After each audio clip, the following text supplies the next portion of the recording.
그렇지. 확실한 지식을 찾기 위해가 목표니까 여기다 지식을 발견할 수 있다. 1문단은 그렇게 끝나요. 그 다음에 2문단은 갈게. 첫 번째 범주의 지식은 감각에 의해서 생기는 거래요. 그래서 이 뭐라고 하냐면 우리가 핸드폰을 안 갖고 있어도 핸드폰 소리가 들리는 것처럼 어떤 감각은 종종 우리를 속이기 때문에 감각적인 증거를 토대로 생긴 지식은 믿을 수 없다. 그렇지만 내가 지금 의자에 앉아있다는 사실을까지 의심하는 사람은 없다. 이에 대해서도 데카르트는 꿈에서 똑같은 종류의 감각을 한다는 점을 지적한다. 나는 의자에 앉아있다고 느낄지 모르지만 사실 나는 침대에서 깊은 잠에 빠져있을 수 있다. 따라서 감각적인 증거를 토대로 생긴 지식은 믿을 수 없다. 그랬어. 자, 뭐에 의해 생긴 지식이라 해서 방금? 감각. 그 다음에 감각이 인간을 속이는 경우가 있다고 그랬지. 그러면서 뭐라고 했냐면 그래서 감각적인 그 증거를 토대로 생긴 지식은 믿을 수 없다. 왜냐면 나는 꿈을 꾸면서도 의자에 앉아있다라고 생각하기 때문에, 느끼기 때문에. 그지? 그렇게 돼서 이 문단도 어려운 거 없이 지나갔어요. 자, 그 다음에 3문단. 감각적 지식만이 지식의 전부는 아니다. 자, 무슨 지식 있었어? 우리 하은이. 여기 3문단에서. 그렇지. 수학이. 갑자기 또 수학이 나와요. 수학의 지식. 그래서 뭐라고 하냐면 수학의 지식은 감각에 의존하지 않아. 수학은. 그러면서 그랬기 때문에 데카르트의 의심에서 무사히 벗어날지 모른다. 왜냐하면 내가 꿈에서나 지금 일어나서나 2 더하기 3은 5기 때문에 이 얘기를 했었어요. 그쵸? 그런데 데카르트는 수학적 지식마저 의심이 가능하다고 말을 하는데 왜 때문이냐면 악마가 존재하여서 사실은 2 더하기 3은 4인데 우리가 2에 3을 더할 때마다 5인 것처럼 속일 수가 있기 때문이다. 그런 악마가 실제로 존재하지 않더라도 자체적으로 모순이 되지 않는다면 상상하는 데는 아무런 제약이 없다 라고 했어. 자, 악마가 존재하여 뭐야 이거 맞나? 숫자로 인간을 속일 수가 있다. 2 더하기 3은 5야 이렇게 4야 이렇게 말할 수가 있다 라고 하면서 3문단이 끝났습니다. 4문단에서는 뭐가 있냐면 데카르트는 아무리 의심을 해도 의심하는 사람의 존재에 대한 의심은 가능하지 않다고 말한다. 자, 뭐냐면 사람의 존재는 의심을 할 수 없다라는 거죠. 얘가 말하는 거. 그래서 얘가 항상 그게 나오잖아. 나는 생각한다 그러므로 존재한다. 이게 이제 데카르트 그거잖아요. 그러니까 여기에서 4문단 정리 부분. 데카르트는 의심하지 않는 거는 의심하는 사람의 존재를 의심할 수 없다. 사람이 존재한다는 것 자체는 의심할 수 없다. 그치? 그러면서 나는 생각한다 그러므로 존재한다. 이런 부분이 나오면서 나 자신의 존재는 자신에게 절대적으로 무엇이다? 확실한 것이다. 얘가 아까 전에 왜 했냐면 1문단에서부터 계속 그랬어. 확실한 것을 찾기 위해, 그치? 계속 확실한 것을 찾기 위해 계속 의심을 한다라고 1문단에서 언급을 한 적이 있고, 또 여기에서도 지금 여기서 뭐라고 했냐면, 나 자신의 존재는 그 자신에게 절대적으로 확실한 것이다 라고 하면서 4문단 끝에 이렇게 언급을 해줬습니다. 자, 5문단으로 갑니다. 그런데, 봐봐. 여기까지는 이제 회의론자 데카르트가 생각했던 어떤 그 체계적인 의심 방법에 대해서 이야기를 했고, 또 감각에 의한 지식에 대해서 이야기했고, 수학 지식에 대해서 이야기를 했는데, 5문단에서는 뭐가 나오는 거냐면, 잘 봐봐. 데카르트가 찾은 이러한 존재 확실성의 토대는 그리 튼튼한 것 같지 않다.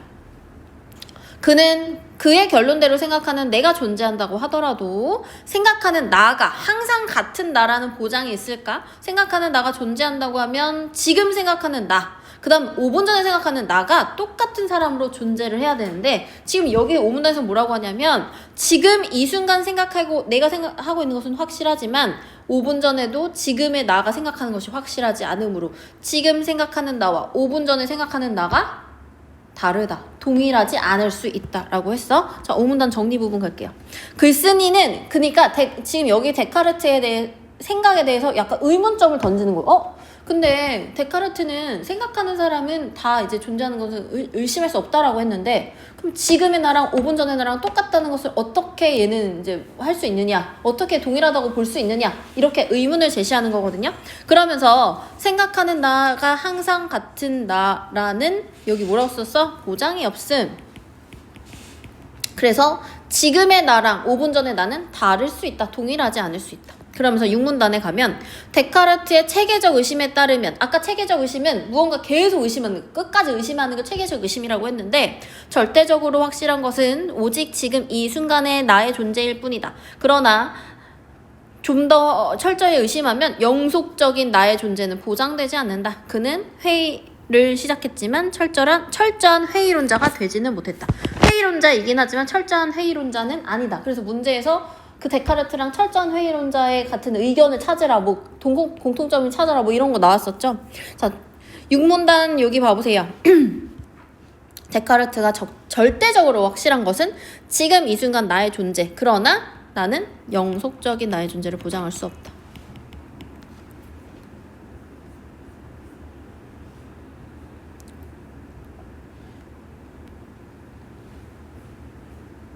여기 뒤에는 한번 해보셔야 될 것 같아요. 그죠? 여기 정도는 할 수 있을 것 같아. 문제에서 틀린 거 한번 여기 85쪽에서 우리 하은이 틀린 거 있습니까? 응? 못했어? 85쪽 볼게. 85쪽에 1번에 4번, 2번에 3번, 3번에 4번. 몇 번 할까? 괜찮아? 오. 자, 그럼 넘겨볼게. 진짜 해석할게요. 진짜지? 네, 진짜죠. 저는 지금 거의 자, 여기 봐봐.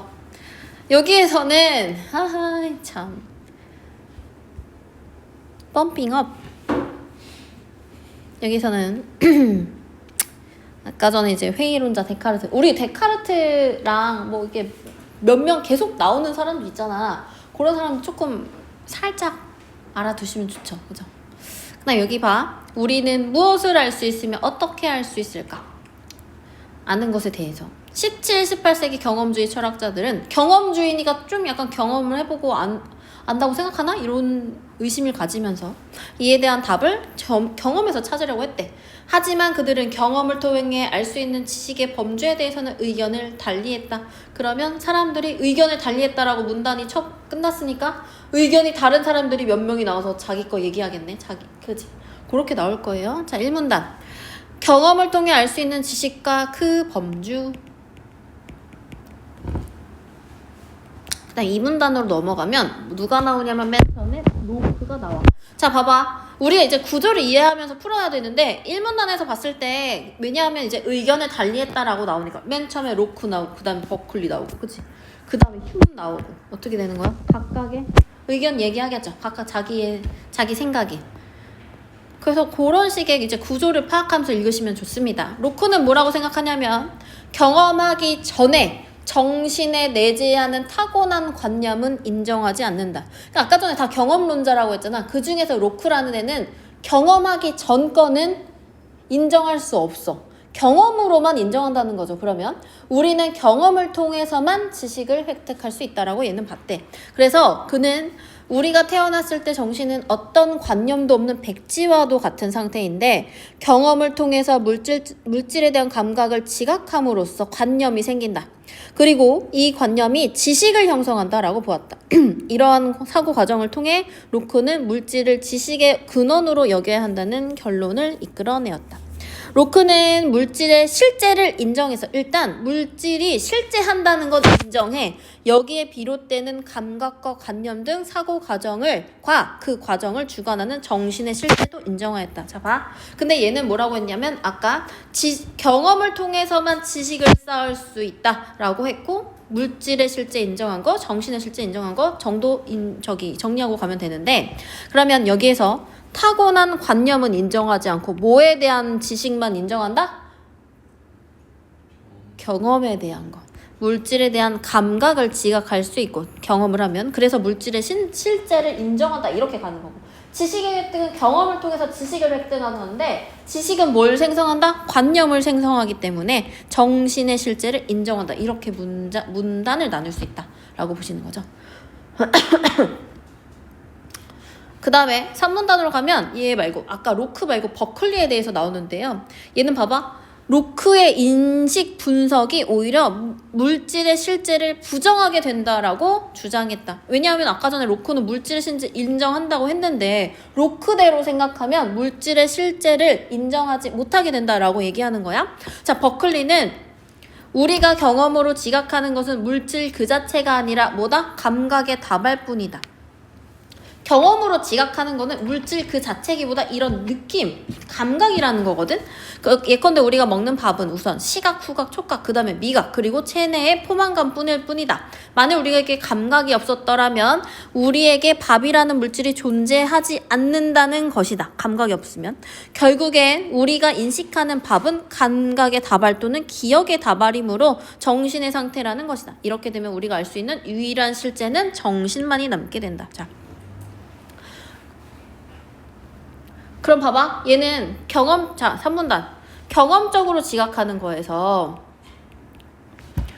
그거는 그냥 경험적으로 지각하는 것은 그냥 이 물질의 실제 자체가 아니라 뭐다? 감각일 뿐이다. 이 자체가 아니고 먹는 것도 그냥 그 느낌 뿐이다라는 거거든. 감각일 뿐이다. 그래서 우리가 알 수 있는 유일한 실제는 뭐다? 정신뿐이다. 아까 그랬지. 정리가 되고 있나요? 흉이라는 애는 버클리가 외부의 물질을 부정한 방식을 그대로 우리 내부의 정신에 적용하여 사고 과정을 주관하는 정신도 부정하였다. 정신까지 부정했네. 우리는 물질에 대한 경험으로부터 비롯된 감각, 기억, 개별적 관념만 지각할 수 있을 뿐이고 사고 과정을 주관하는 정신은 지각할 수 없기 때문이다. 정신은 지각할 수 없대요. 사고 과정을 주관하는 정신은 실체가 없기 때문에 지각의 대상이 될 수 없다. 결국 휴은 우리가 인식할 수 있는 대상을 감각, 기억, 개별적인 관념 등 영역으로 한정하였다. 자, 4문단. 얘는 이제 휴은 뭐라고 했냐면 아까 전에 봐봐. 얘 로크에는 물질이랑 정신의 실제를 둘 다 인정했고 얘 버클리는 뭐라고 했냐면 얘는 이렇게 생각하면 물질의 실제를 인정할 수 없어. 왜? 이거는 그냥 감각이기 때문에 자체가 아니기 때문에. 그래서 얘가 우리가 인정할 수 있는 건 정신뿐이야 라고 했는데 얘 휴은 뭐라고 했냐면 지각의 대상이 자 봐봐 여기 7번에 뭐라고 써야 되냐면 정신은 지각할 수 없기 때문에 우리가 감각하고 느낄 수 없기 때문에 사고 과정을 주관하는 정신 지각의 대상이 아닌 거죠. 그래서 얘는 실체가 없기 때문에 지각할 수 없다라고 하는 거죠. 그래서 우리가 인식할 수 있는 것은 감각, 기억, 개별적인 관념 그 정도다. 정신을 부정했다. 그 다음에 5문단 휴은 여기서 더 나아가 과학적 지식도 알 수 없어. 왜냐하면 관찰과 실험을 통해서 얻은 개별적 사실로부터 인과관계나 법칙을 찾아내서 체계화를 한 결과인데 우리는 과학적 추리를 할 때마다 자연이 한결같다는 점을 가정해. 그런데 그 가정은 경험하지 않은 미래의 일이기 때문에 알 수가 없다. 우리는 인과관계나 법칙을 지각할 수 없고 다만 경험의 직접적인 대상인 특정 사건과 그 사건의 연속만을 지각할 수 있을 뿐이라는 것이다. 자, 자연이 우리가 과학이라는 것은 자연이 한결같다는 가정 하에서 그 자연의 지식이 쌓이는 건데 자연이 한결같다는 걸 어떻게 아냐 이거지. 그거는 미래의 일이고 우리가 얘는 지금 경험주의자잖아. 쟤는 경험론자들이잖아. 경험하지 않은 건데 그걸 우리가 어떻게 한결같다라고 생각하고 그 과학적 지식을 쌓을 수 있냐라는 거야. 아예 가정이 잘못됐다라는 거지. 그래서 얘가 경험하지 않은 일이기 때문에 우리 과학적 지식도 지금 그 지각의 대상이 아니다. 자, 그럼 9번. 지각의 대상이 아니야. 과학적 지식. 왜냐하면 과학적 추리를 하기 위한 과정 자체가 불확실하. 아까 과정은 얘기한 거. 자연 한결같다라는 과정이 앞으로 미래를 경험해 보지 않았는데 어떻게 한결같다라고 말할 수 있냐? 그 과정이 이상하다. 과정이 불확실한 것이다. 인과관계나 법칙에 따라 지각을 할 수 없다. 이렇게 말한 겁니다. 자, 그래서 6문단. 결국 휴맥에 필연성을 갖고 있는 지식은 뭐만 남는다? 수학 공식만이 남는다. 좀 이상한 애예요. 갑자기 결론이 이상해요. 수학 공식이 항상 참된 이유는 동어, 반복, 수어가 이미 주어에 포함되어 있는 것이기 때문이다. 3 곱하기 3은 9고 3 곱하기 3과 9가 동일한 것을 다르게 표현한 것이기 때문에 필연적인 지식이다. 따라서 지식은 수학적 지식과 직접적 경험에 엄격히 한정해야 된다고 봤다. 그래서 휴는 배신자입니다. 얘가 생각하는 건 수학적 지식 하고 자기가 겪은 직접적인 지식 두 개만 이제 지식이라고 보았다. 휴미라는 애는 수학이었다. 자, 여기는 하윤이 틀린 거 있어? 1번에 1, 2번에 4, 3번에 3, 4번에 5.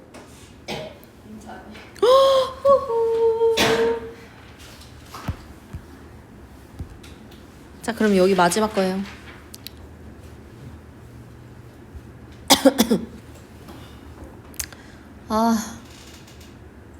여기. 근데 얘들아, 이거 지금 하는 거 이번에 하니 어땠어? 지문은? 괜찮았어? 응. 숙제를 좀 많이 내줄까 봐. 문제 좀 많이 남았네. 너네 거 보니까.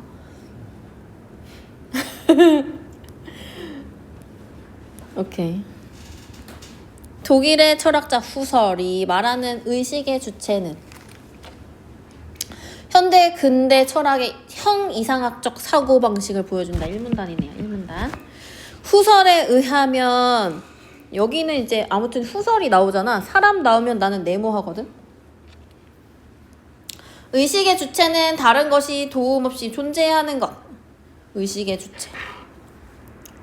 얘들아, 이거 할 때 모르는 단어는 다 공부하고 있지? 모르는 단어 다 따로따로 공부해야 돼. 다른 것이 도움 없이 스스로 존재하는 것. 즉, 현존하는 것. 그 다음에 사유의 대상인 객체에 비해 우월하면 본질적이다. 그러니까 의식하는 주체는 어떻게? 도움 없이, 다른 것에 도움 없이 스스로 존재하고, 그 다음에 객체에 비해서 우월하고 본질적이래. 객체는 뭐냐면 사유의 대상, 생각하는 것의 대상이 되는 거, 상대가 되는 거. 그게 객체인데 그것보다 주체가 우월하고 본질적이래. 이와 같은 맥락에서 의식 주체인 정신은 곧 나의 본질로, 그 다음에 나 자체로 완전하고 절대적이며 어떤 상황에서도 변하지 않는 자기 동일성을 지녔다. 자기 동일성을 지녔는데 그것이 무엇이냐? 그 자체로 완전하고 절대적이고 어떤 상황에도 변하지 않는 게 자기 동일성이다. 그런데 이런 관점은 이원 대립적인 사고방식을 가진 주체와 객체가 우열 내지 착취관계에 있다고 보아 객체에 대한 주체의 지배를 정당화하는 데 문제가 있다. 그래서 주체 개념의 정립이 17, 18세기 자본주의 소유 이론과 맞물려 있다는 것은 우연이 아니다. 자, 얘들아, 1문단을 우리가 정리를 한다고 하면 뭐라고 할 수 있을까? 1문단을 아까 전에 우리 중등 애들처럼 애들한테 내주는 것처럼 정리를 한다면 일단은 뭐가 나와? 후설에 의식 주체라는 개념이 나오고, 그치?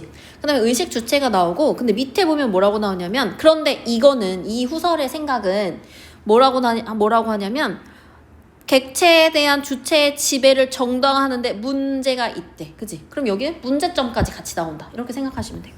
2번. 이와 같은 이원 대립과 이게 가치 질서를 만들어낸 후설의 의식 주체를 비판하는 입장에서 데리다라는 애가 또 나오네요. 데리다.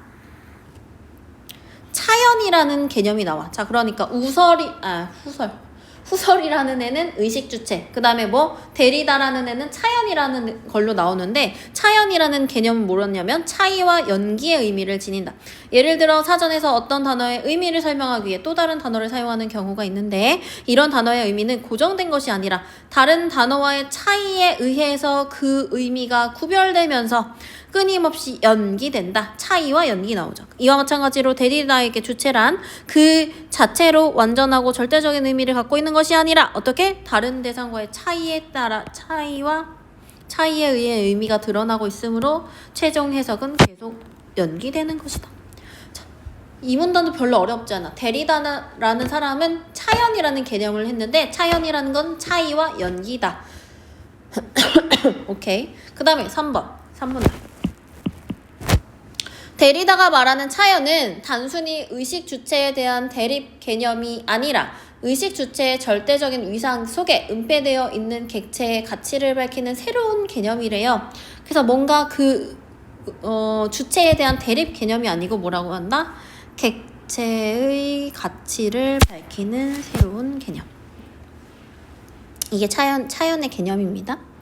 데리다가 의식 주체 개념에 문제를 제기하는 이유는 형 이상학적 전통 철학에서는 주체가 다른 것들과의 관계 속에서 그 의미가 드러난다는 것을 은폐하고 자체적으로 고정불변한 가치를 지닌다고 믿었기 때문이다. 그러니까 원래는 주체가 고정불변한다고 믿었는데 얘는 뭐라고 했냐면 계속 고정불변하는 것이 아니라 뭔가 이제 계속 고정적인, 절대적이고 고정적인 것들이 아니다 라고 얘기를 했다. 데리다에서. 그 다음에 4문단. 이러한 차연의 개념을 통해서 데리다가 주장하는 바를 자기 동일성을 지닌 주체가 허구이자 환상에 불과하므로 이를 해체해야 한다는 것이다. 그러면서 데리다는 절대적 진리나 절대적 주체의 부재를 확인하고 주체는 다른 것들의 차이에 구성되는 것이지 차이라는 동일성을 지닌 우월한 대상이 아니라는 것을 강조했다. 그러니까 아까 전에는 자 의식의 주체 후설이 말할 때는 자기는 본질적이고 우월하고 이런 거 얘기했거든. 그런데 한계점이 있었죠. 그런데 이제 데리다는 그런 거 아니다. 그냥 차이랑 연기에 따라서 달라지는 것이다 라고 얘기를 했고요. 그러면서 여기는 주체는 어떤 우월한 대상이 아니다. 아까 처음의 의견이랑 후설의 의견과 반대되는 거죠. 데리다는 어떤 것에서도 특권을 부여하지 않음으로써 형 이상학적 전통 철학에서 전제하고 있는 절대의 진리를 있음 없음으로 대체했다. 그의 사상은 대상마다 나름의 가치를 지니고 있는 것을 강조함으로써 닫힌 세계에서 열린 세계로 나아가는 계기를 마련해주며 다원적 사고에 대한 가능성을 제시해준다면서 그 의미를 찾을 수 있다. 라고 하면서 끝났습니다. 일단은 여기에서 이제는 아무튼 그 사고 방식에 대해서 의식 주체에 대해 사고 방식에 대해서 후설과 데리다라는 사람이 나왔고요. 각각의 의견, 각각의 주장에 대해서 설명을 했고 그 다음에 그런 것들 여기도 다 안 맞췄죠? 1번에 4번, 2번에 1번, 3번에 1, 4번에 3 몇 번 할까? 1번? 근데 있잖아 숙제가 너무 조금인 것 같아.